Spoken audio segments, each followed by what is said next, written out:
Morning student. Online classes में Vinayak school की ओर से आप सबका स्वागत है।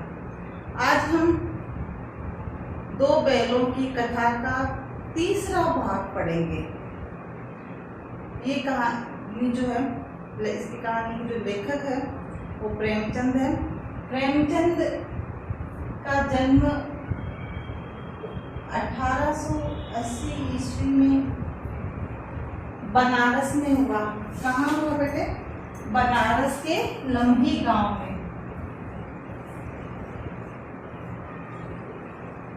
बनारस के लम्ही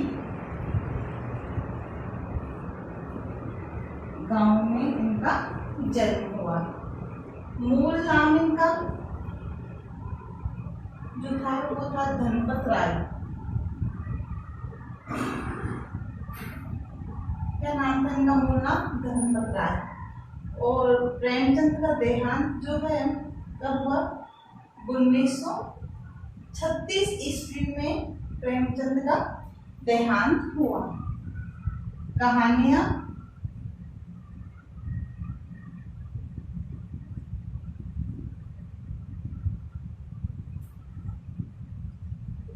मानसरोवर के 8 भागों में संकलित।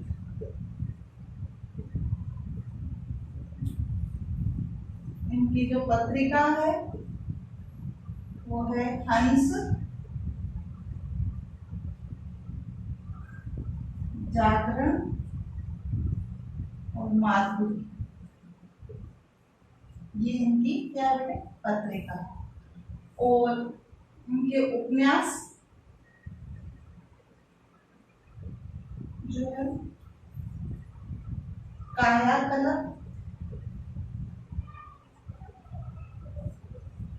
रंगभूमि,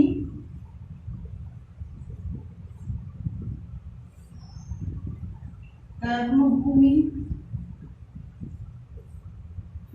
प्रेमाश्रम,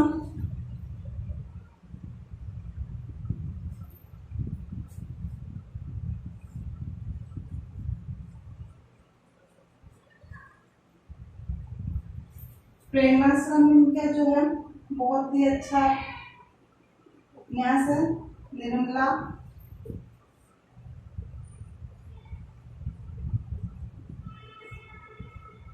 गबन,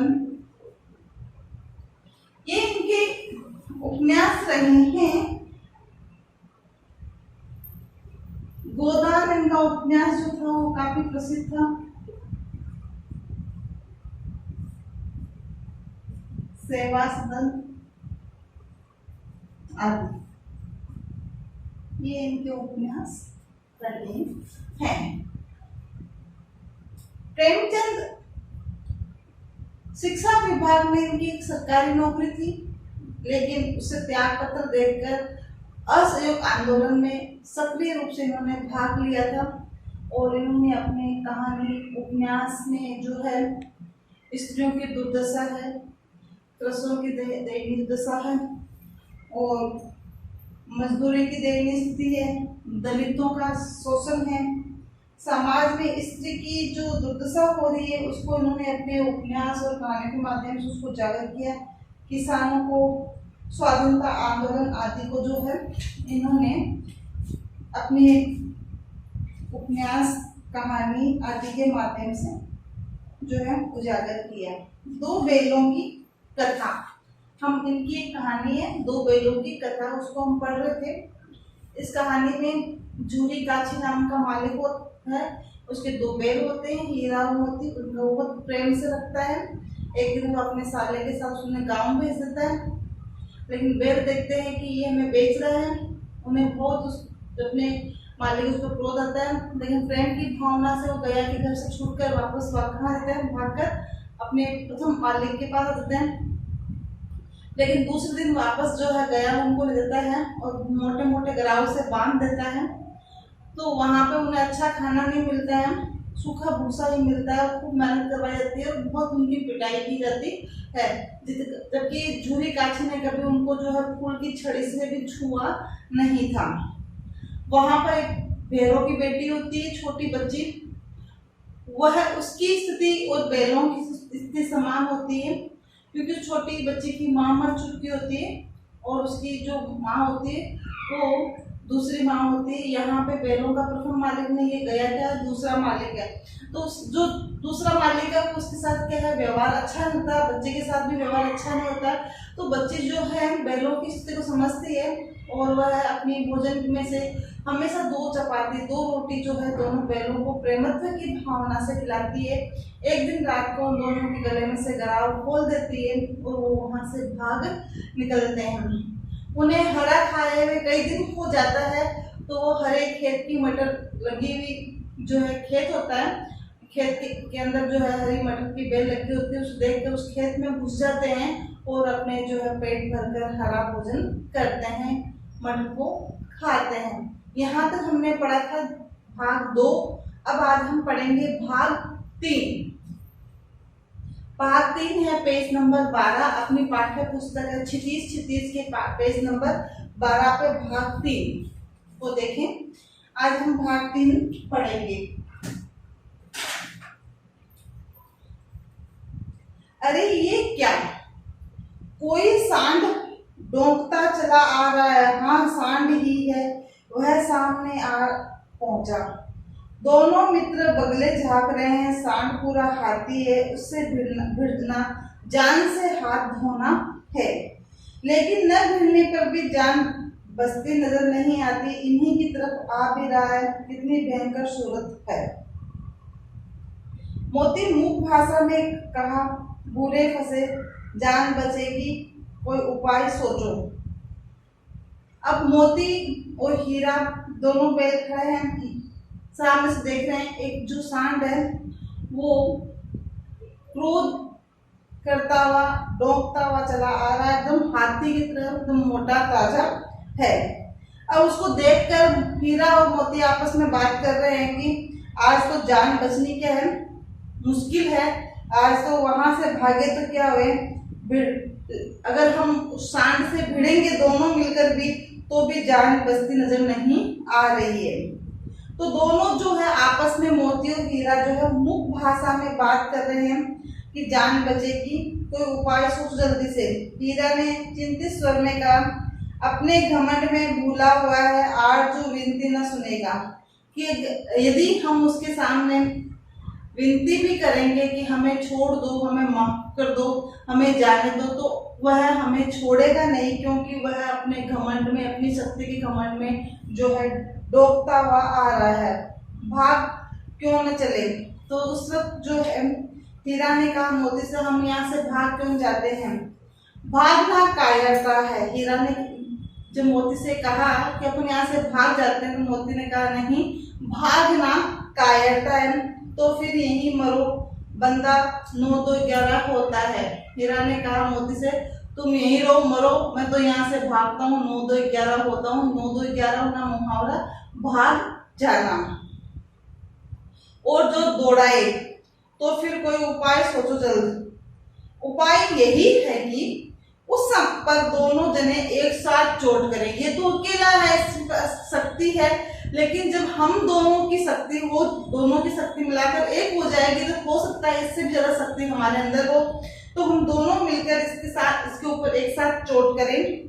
मैं आगे से रंगेलता हूँ, तो पीछे से, मैं आगे से उस पर वार करता हूँ, तुम पीछे से करो, तो वो कभी आगे कभी पीछे करता रहेगा और उसकी शक्ति जो है कमजोर हो जाएगी।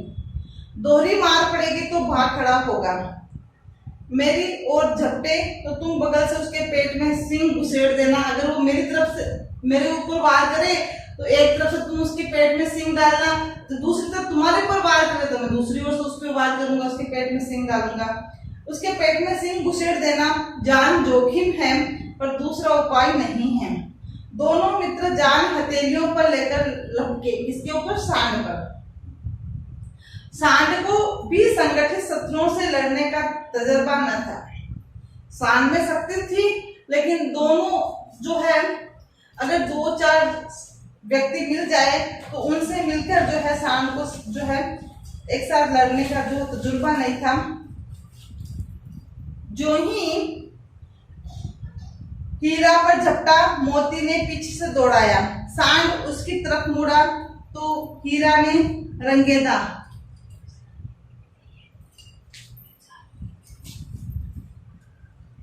जो ही हीरा पर झपटा, मोती पीछे से दौड़ाया। सांड उसकी तरफ मुड़ा तो हीरा ने रंगेदा। सांड चाहता था कि एक एक करके दोनों को गिरा ले, पर ये दोनों ही उस्ताद थे। सांड तो कहता था कि मैं अकेला ही इन दोनों को क्या कर दूं, मार दूं, लेकिन ये दोनों उस्ताद निकले। दोनों ने मिलकर क्या किया, सांड को परास्त कर दिया। उसे वह अवसर न देते थे। एक बार सांड झल्ला कर हीरा का अंत कर देने के लिए चला तो मोती ने बगल में आकर पेट में सिंह भोग दिया, सिंह डाल दिया। सांड क्रोध में आकर पीछे गिरा तो हीरा ने दूसरे पहलू में सिंह चुबा दिया। अब सांड कभी इधर से वार करे तो उधर से वो वार कर रहा है, कभी इधर से वार करे तो उधर से वार कर रहा है। अब दोनों ओर से वार हो रहा है, दूसरे पहलू में सिंह चुबा दिया। आखिर बेचारा जख्मी होकर भागा और दोनों मित्रों ने दूर तक उसका पीछा किया, यहाँ तक कि सांड बेदम होकर गिर पड़ा। तब दोनों ने उसे छोड़ दिया। दोनों मित्र विजय के नशे में झूमते चले जाते थे। मोती ने अपनी सांकेतिक भाषा में, मूक भाषा में कहा, मेरा जी तो चाहता था कि बच्चा को मार ही डालूं, इसको केवल घायल ही किया सांड को, मेरा जी चाह रहा था इसको मार डालूं। हीरा ने तिरस्कार किया, गिरे हुए बेरी पर सींग नहीं चलाना चाहिए, सींग नहीं उठाना चाहिए, ये सब ढोंग है। बेरी को ऐसा मारना चाहिए कि फिर न उठे। हीरा ने तो कहा कि बेरी जो है दुश्मन, जो बेरी का मतलब दुश्मन, दुश्मन अगर गिर जाए तो गिरे हुए दुश्मन पर वार नहीं करना चाहिए। मोती बोला ये सब ढोंग है, फालतू की बातें हैं, बेरी को ऐसा मारना चाहिए कि फिर कभी न उठे। अब घर कैसे पहुंचेंगे वह सोचो, अब रास्ता कौन सा है घर का, पहले कुछ खा लें तो सोचें। अब भूख लग गई है, वहां से मटर खा के निकले, अब पेट में वापस भूख लग गई, लड़ाई हो गई थी सांड के साथ में, अब भूख लगी है कुछ खा ले। सामने मटर का खेत खाई, वापस खेत में घुस जाएंगे, अब वहां पर वापस ही फंस जाएंगे। मोती उसमें घुस गया, हीरा मना करता रहा पर उसने एक न सुनी। अभी 2 ही 4 ग्रास खाए थे कि 2 आदमी लाठियां लिए दौड़ पड़े, दोनों मित्रों को घेर लिया। हीरा तो मेड़ पर था, निकल गया। मोती ने सींचे हुए खेत में, जो पानी भरा हुआ खेत था, तो उसकी जो मिट्टी थी वो क्या हो गई, मुलायम, तो उसके जो खुद थे वो कीचड़ में फंस गए, धंस गए, न भाग सका, पकड़ लिया। हीरा ने देखा संगी संकट में है। हीरा तो भाग निकला, मेड़ पर ही खड़ा था, जो खेत की मेड़ बनी होती है ना, मेड़ जानते हैं, मिट्टी की दीवार जो होती है उसकी बनी, वहां था तो खेत से बाहर निकल गया। लेकिन जो मोती था वो अंदर पकड़ा गया, क्योंकि उसके पैर जो सिंचे हुए खेत में धंस गए थे। तो लौट पड़ा, फंसेंगे तो दोनों फंसेंगे। उसने कहा कि दोनों, मेरा साथी है, जो संगी है, वो पकड़ा गया और मैं बाहर निकल जाऊं, भाग जाऊं, ऐसा तो हो नहीं सकता, इसलिए मुझे भी उसका सहयोग करना चाहिए। लौट पड़ा, वापस चला गया, फंसेंगे तो दोनों फंसेंगे। रखवालों ने उसे भी पकड़ लिया। प्रातःकाल दोनों मित्र कौंजी हाउस में बंद कर दिए गए। अब दोनों मित्रों को जो है खेत के मालिक ने पकड़ लिया और कौंजी हाउस के अंदर दोनों मित्रों को जो है पकड़कर डाल दिया। कौंजी हाउस होता क्या है बेटे? कौंजी हाउस ऐसी जगह है जहां पर पशुओं को रखा जाता है, जहां पे और भी आवारा जो पशु होते हैं उनको वहां रखा जाता है, बंद कर दिया जाता है, और वहां पे उन्हें थोड़ा बहुत खाने के लिए रखा दिया जाता है, ताकि पशु जो है बाहर उत्पात न मचाए, और वहीं उनको कैद करके रखा जाता है। तो प्रातःकाल होते दोनों मित्रों को कौंजी हाउस में बंद कर दिया। ये तो इसका तीसरा भाग था। अब चौथा भाग जो है कौंजी हाउस की स्थिति जो बताई जाएगी, इसमें दोनों मित्रों को जीवन में पहली बार ऐसा साबिका पड़ा कि सारा दिन बीत गया और खाने को एक तिनका भी नहीं मिला। कौंजी हाउस में आवारा पशु होते हैं, उनको थोड़ा बहुत खाने के लेते हैं, पूरे जीवन में एक पहला ही दिन ऐसा था कि जो उनको पूरे दिन में कुछ खाने को ही नहीं मिला दोनों मित्रों को। ऐसा साबिका पड़ा कि सारा दिन बीत गया और खाने को एक तिनका भी ना मिला। समझ में ही ना आता था ये कैसा स्वामी है यहाँ का। इससे तो गया फिर भी अच्छा था, कम से कम सूखा भूसा तो डाल रहा था। यहाँ कई भैंसे थी, कई बकरियां, कई घोड़े, कई गधे, पर किसी के सामने चारा न था। सब जमीन पे मुर्दों की तरह पड़े थे, सब अधमरे हुए से, घायल से, सब मुर्दों की तरह जमीन पे पड़े थे। कई तो इतने कमजोर हो गए थे खड़े भी न हो सकते थे। सारा दिन दोनों मित्र फाटक की तरफ टकटकी लगाए देख रहे थे, एक नजर से टकटकी लगाए ताकते रहे, पर कोई चारा लेकर आता दिखाई नहीं दिया। तब दोनों ने दीवार की, नमकीन दीवार जो थी टूटी हुई, उसकी दीवार को चाटना शुरू कर दी। पर इससे क्या तृप्ति होती, भूख मिटती? नहीं। रात को भी जब कुछ भोजन न मिला तो हीरा के दिल में विद्रोह की ज्वाला दहक उठी। मोती से बोला, अब तो नहीं रहा जाता मोती। मोती ने सिर लटकाए हुए जवाब दिया, मुझे तो मालूम होता प्राण निकल रहे हैं। इतनी जल्दी? जल्द हिम्मत न हारो भाई, यहाँ से भागने का कोई उपाय निकालो। कोई उपाय निकालना चाहिए कि यहाँ से हम कैसे भागें। आओ दीवार तोड़ डालें।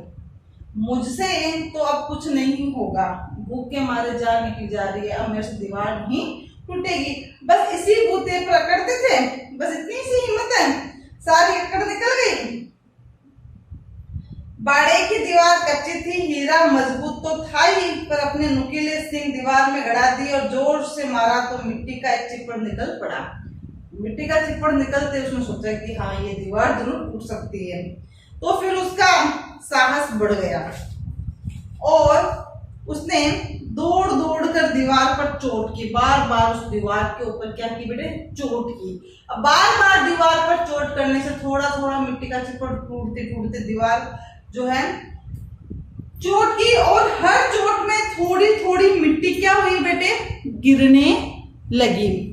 अब मिट्टी गिरते गिरते क्या हुआ कि दीवार गिर जाए, वहां जो दीवार गिरने की आवाज होगी ना वो सुनकर चौकीदार आ जाएगा लालटेन लेकर के। पहले लाइट काम होती थी, लालटेन होती थी, लेकर आएगा और देखेगा कि क्या बात है, कहाँ से दीवार टूटने की आवाज आ रही है। ये आज हम जो है इसके 3 भाग तो हमने पूरे पढ़ लिए, चौथा भाग हमने प्रारंभ किया, यहाँ तक ही पढ़ेंगे।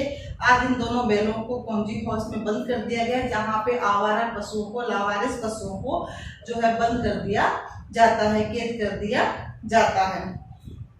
अब इससे आगे हम जो है गृह कार्य करेंगे।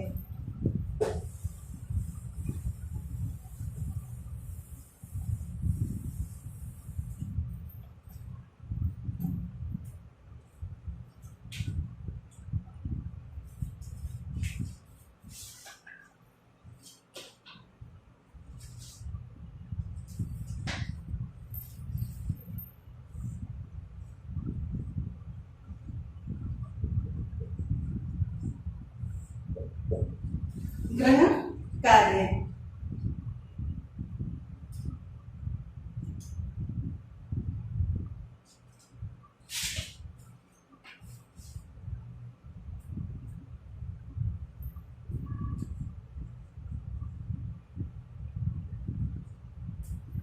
लेकिन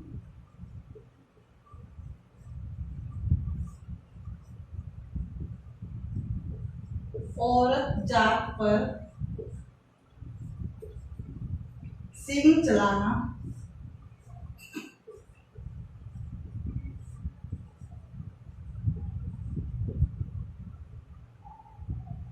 मना है।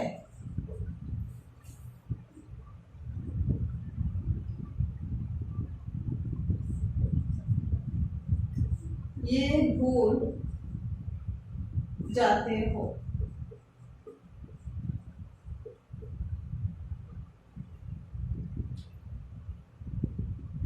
हीरा के इस कथन के माध्यम से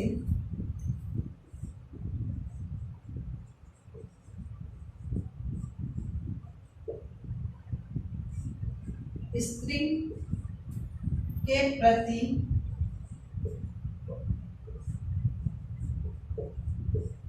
प्रेमचंद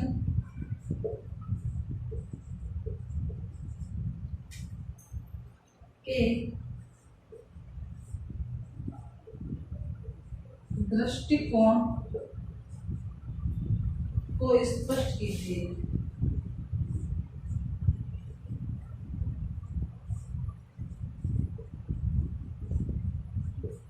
ये तो इसका आपका पहला प्रश्न हुआ कि औरत जात पर हमें सींग नहीं चलाना चाहिए। ये भूल जाते हो हीरा की इस कथन से जो है स्त्री के प्रति प्रेमचंद का दृष्टिकोण है वो स्पष्ट करना है।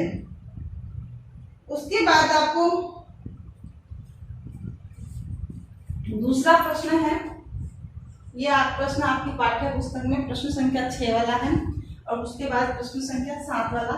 प्रश्न संख्या 2 देखो, किसान जीवन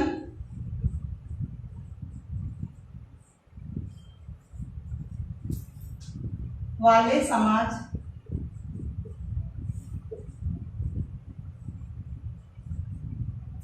में पशु और मनुष्य के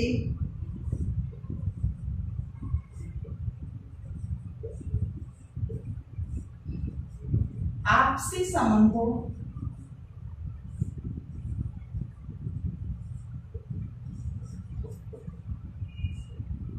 को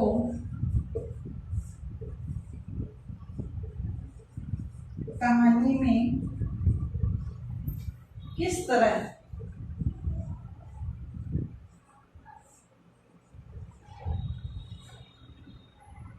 व्यक्त किया है।